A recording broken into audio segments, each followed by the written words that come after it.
Hi hello viewers, welcome to my channel Sama foods. ಮೊದಲಿಗೆ ನಾನಿಲ್ಲಿ ಹಾಗಲಕಾಯಿನ ತಗೊಂಡಿದ್ದೀನಿ. ಇದನ್ನು ಚೆನ್ನಾಗಿ ಒಂದ್ಸಲ ಆಲ್ರೆಡಿ ವಾಶ್ ಮಾಡಿ ತಗೊಂಡಿದ್ದೀನಿ. ನಂತರ ಹಾಗಲಕಾಯ್ದು ಎರಡೂ ಸೈಡಲ್ಲಿರೋ ಅಂಥ ತೊಟ್ಟನ್ನು ಸ್ವಲ್ಪ ಸ್ವಲ್ಪ ಕಟ್ ಮಾಡ್ಕೊಂಡು ತಗೊಳ್ಬೇಕು. ಈ ಥರ ಕಟ್ ಮಾಡ್ಕೊಂಡಿದ್ದಾದ ನಂತರ ಲೈಟಾಗಿ ಪೀಲರ್ನ ತಗೊಂಡು ಪೀಲ್ ಮಾಡಬೇಕು. ತುಂಬ ಅಲ್ಲ, ಸ್ವಲ್ಪ, ಯಾಕಂದರೆ ಅದರಲ್ಲಿ ತುಂಬ ಕೆಮಿಕಲ್ ಹಾಕಿರ್ತಾರೆ. ಸ್ವಲ್ಪ ತೆಗೆಯೋದ್ರಿಂದ ವಾಶ್ ಮಾಡಿದಾಗ ಕಂಪ್ಲೀಟಾಗಿ ಅದರಲ್ಲಿ ಏನಾದರೂ ಇದ್ದರೆ ಔಷಧಿ ಅದೆಲ್ಲ ಹೋಗಿಬಿಡುತ್ತೆ. ನಂತರ ಮತ್ತೊಂದು ಸಲ ವಾಶ್ ಮಾಡಿಕೊಂಡು ಒಂದರಲ್ಲಿ 2 ಭಾಗ ಮಾಡಿಕೊಂಡು ಒಳಗಡೆ ಇರೋಂಥ ಬೀಜನ ತೆಗೆದಿಟ್ಕೊಳ್ತಾ ಇದ್ದೀನಿ. ಬೀಜ ಇದರಲ್ಲಿ ತುಂಬ ಬಲ್ತಿತ್ತು, ಹಾಗಾಗಿ ಅದು ವೇಸ್ಟ್ ಆಯಿತು. ಬೀಜ ಏನಾದರೂ ಎಳೆದಾಗಿದ್ದರೆ ಅದನ್ನು ಮಸಾಲೆ ಜೊತೆಗೆ ಉಪಯೋಗಿಸ್ಕೋಬೋದು, ಚೆನ್ನಾಗಿರುತ್ತೆ. ಬಟ್ ಇದು ತುಂಬ ಬಲ್ತ್ಬಿಟ್ಟಿತ್ತು. ನಂತರ ಹಾಗಲಕಾಯಿನ ಈ ಥರ ಒಂದರಲ್ಲಿ 2 ಭಾಗ ಮಾಡಿ ಎತ್ತಿಟ್ಕೊಂಡಿದ್ದೀನಿ. ಒಂದು ಕಡಾಯಲ್ಲಿ 1 ಗ್ಲಾಸ್ ಆಗುವಷ್ಟು ನೀರನ್ನು ಬಿಸಿ ಆಗೋದಕ್ಕೆ ಇಟ್ಕೊಂಡಿದ್ದೀನಿ. ನಂತರ ಒಂದು ಸ್ಟೀಮ್ ಪ್ಲೇಟ್ ಇಟ್ಕೊಂಡು ಎಲ್ಲ ಹಾಗಲಕಾಯಿನೂ ಒಂದು 4ರಿಂದ 5 ನಿಮಿಷ ಸ್ಟೀಮ್ ಮಾಡ್ಕೊಂಡು ತಗೊಳ್ಬೇಕು. ಈ ಥರ ಮಾಡೋದ್ರಿಂದ ಚೆನ್ನಾಗಿ ಬೇಯುತ್ತೆ ಮತ್ತು ಅದರಲ್ಲಿರೋ ಕಹಿ ಅಂಶ ಕೂಡ ಕಡಿಮೆ ಆಗುತ್ತೆ. ಹಾಗೆ ಸ್ಟೀಮ್ ಮಾಡಿದ್ದೀನಲ್ವ, ನೀವು ಸ್ವಲ್ಪ ಉಪ್ಪನ್ನು ಸವರ್ಕೊಂಡು ಸ್ಟೀಮ್ ಮಾಡ್ಕೊಳ್ಳಿ. ನಾನು ಮರ್ತೋಗ್ಬಿಟ್ಟೆ. ಈಗ ಸ್ಟೀಮ್ ಮಾಡಿ ಹಾಗಲಕಾಯಿನ ಎತ್ತಿಟ್ಕೊಂಡಿದ್ದೀನಿ. ನಂತರ ಒಂದು ಪ್ಯಾನ್ಗೆ 2 ಚಮಚ ಎಣ್ಣೆ, ಒಂದು 3-4 ಚಮಚ ಆಗುವಷ್ಟು ಶೇಂಗಾನ ಸೇರಿಸಿ ಸ್ವಲ್ಪ ಚೆನ್ನಾಗಿ ಅದನ್ನು ಹುರಿಬೇಕು. ಒಂದು 50-60% ಶೇಂಗಾ ಹುರಿದಿದ್ದಾದ ನಂತರ ಒಂದು ಸಣ್ಣ ಕಪ್ಪಾಗುವಷ್ಟು ಒಣ ಕೊಬ್ಬರಿ ತುರಿನ ಸೇರಿಸ್ತಾ ಇದ್ದೀನಿ. 1 ಚಮಚ ಬಿಳಿ ಎಳ್ಳು ಹಾಕಿದರೆ ಚೆನ್ನಾಗಿರುತ್ತೆ. ಅರ್ಧ ಚಮಚ ಜೀರಿಗೆ, 1 ಚಮಚ ಧನಿಯಾ, ಕಲರ್ಗೆ ಬ್ಯಾಡಗೆ ಮೆಣಸಿನ್ಕಾಯಿನ ಸೇರಿಸ್ತಾ ಇದ್ದೀನಿ. ಇದು ಖಾರ ಇರಲ್ಲ, ಜಸ್ಟ್ ಕಲರ್ಗೋಸ್ಕರ ಹಾಕಿದ್ದೀನಿ. 2 ಕಡ್ಡಿ ಕರಿಬೇವು, ಇದೆಲ್ಲ ಸೇರಿಸಿ ಚೆನ್ನಾಗಿ ಫ್ರೈ ಮಾಡ್ಕೊಂಡು ಹೋಗಬೇಕು. ಆದಷ್ಟು ಕಡಿಮೆ ಊರಿನಲ್ಲಿ ಗರಿ ಆಗೋವರೆಗೂ ಫ್ರೈ ಮಾಡ್ಕೊಳ್ಳಿ. ಯಾವುದು ಕೂಡ ಅತಿಯಾಗಿ ಕಲರ್ ಚೇಂಜ್ ಆಗಿ ಸೀದೋಗಿರೋ ಥರ ಆಗಬಾರ್ದು. ನಂತರ ಇದಕ್ಕೆ 1 ಗಡ್ಡೆ ಆಗುವಷ್ಟು ಬೆಳ್ಳುಳ್ಳಿ, ಒಂದು ಸ್ವಲ್ಪ ಹುಣಸೆ ಹಣ್ಣನ್ನು ಸೇರಿಸ್ತಾ ಇದ್ದೀನಿ. ಹುಣಸೆ ಹಣ್ಣನ್ನು ನಿಮ್ಗೆ ಎಷ್ಟು ಬೇಕು ಅಂತ ನೋಡಿಕೊಂಡು ನಿಮ್ಮ ರುಚಿಗನುಸಾರವಾಗಿ ಹುಳಿನ ಹಾಕ್ಕೊಳ್ಳಿ. ಈಗ ಇದನ್ನ ಮತ್ತೆ ಕೈ ಆಡಿಸ್ಕೊಂಡು ಚೆನ್ನಾಗಿ ಫ್ರೈ ಮಾಡ್ಕೊಂಡಿದ್ದೀನಿ. ಕಲರ್ ನೋಡ್ತಾ ಇದ್ದೀರಲ್ವ, ಹದವಾಗಿ ಚೇಂಜ್ ಆಗಿದೆ. ಇಷ್ಟಾದರೆ ಸಾಕು. ಇದು ಸ್ವಲ್ಪ ತಣ್ಣಗಾಗಬೇಕು. ತಣ್ಣಗಾದ ನಂತರ ಒಂದು ಮಿಕ್ಸಿ ಜಾರ್ ಇಟ್ಕೊಂಡು ಹುರಿದಿರೋಂಥ ಎಲ್ಲ ಮಸಾಲೆ ಪದಾರ್ಥಗಳನ್ನು ಮಿಕ್ಸಿ ಜಾರ್ಗೆ ಸೇರಿಸ್ತಾ ಇದ್ದೀನಿ.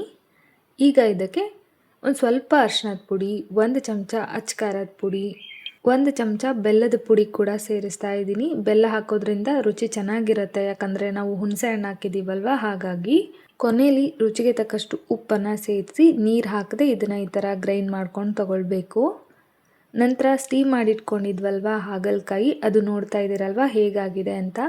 ತುಂಬ ಸಾಫ್ಟಾಗಿ ಬೆಂದಿಲ್ಲ, ಒಟ್ಟಿನಲ್ಲಿ ಹದವಾಗಿ ಬೆಂದಿದೆ.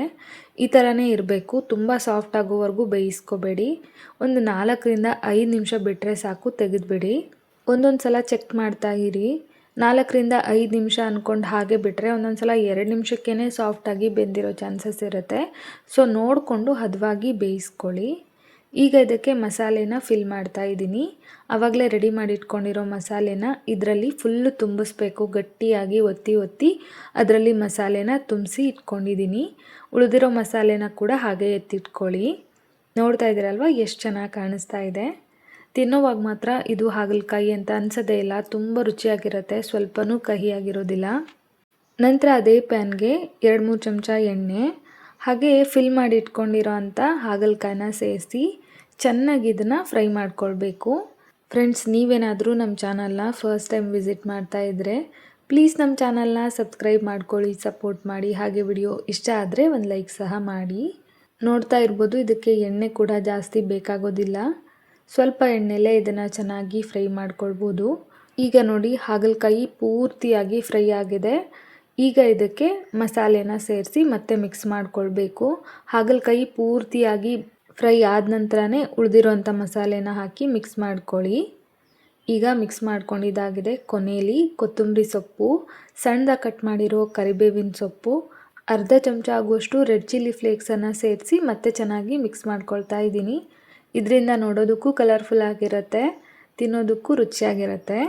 ಈ ಹಾಗಲಕಾಯಿ ಫ್ರೈನ 1 ವಾರ ಇಟ್ಟರೂ ಕೂಡ ಸ್ವಲ್ಪನೂ ಹಾಳಾಗೋದಿಲ್ಲ. ಟ್ರಾವೆಲ್ ಫ್ರೆಂಡ್ಲಿ ರೆಸಿಪಿ ಅಂತಲೇ ಹೇಳ್ಬೋದು. ಎಲ್ಲಾದರೂ ಹೋದರೆ ಈ ಥರ ಇದನ್ನು ಮಾಡ್ಕೊಂಡು ತೊಗೊಂಡು ಹೋಗ್ಬೋದು, ಹಾಳಾಗೋದಿಲ್ಲ. ಇವಾಗ ಇದು ರೆಡಿ ಆಗಿದೆ. ಇದನ್ನು ಬಿಸಿ ಬಿಸಿ ಅನ್ನ ಜೊತೆಗೆ ಮಿಕ್ಸ್ ಮಾಡ್ಕೊಂಡು ತಿಂತಾ ಇದ್ದರೆ ಇದು ಹಾಗಲಕಾಯಿ ಅಂತ ಸ್ವಲ್ಪನೂ ಗೊತ್ತಾಗೋದಿಲ್ಲ, ತುಂಬಾ ರುಚಿಯಾಗಿರುತ್ತೆ. ಜೊತೆಗೆ ಇದನ್ನು ರೊಟ್ಟಿ ಚಪಾತಿ ಜೊತೆಗೂ ಕೂಡ ತಿನ್ಬೋದು. ಹಾಗಲಕಾಯಿಂದ ನಿಮ್ಮನೇಲಿ ಮಾಡೋ ಸ್ಪೆಷಲ್ ರೆಸಿಪಿ ಯಾವುದು ಅಂತ ನನಗೆ ಕಮೆಂಟ್ ಮಾಡಿ ತಿಳಿಸಿ. ಐ ಹೋಪ್ ಇವತ್ತಿನ ಈ ಹಾಗಲಕಾಯಿ ಫ್ರೈ ನಿಮ್ಮೆಲ್ಲರಿಗೂ ತುಂಬ ಇಷ್ಟ ಆಯಿತು ಅಂದ್ಕೊಳ್ತೀನಿ. ಇಷ್ಟ ಆಗಿದ್ರೆ ಒಂದು ಲೈಕ್ ಮಾಡಿ. ಮುಂದಿನ ವಿಡಿಯೋದಲ್ಲಿ ಮತ್ತೆ ಸಿಗ್ತೀನಿ. Bye friends, thank you.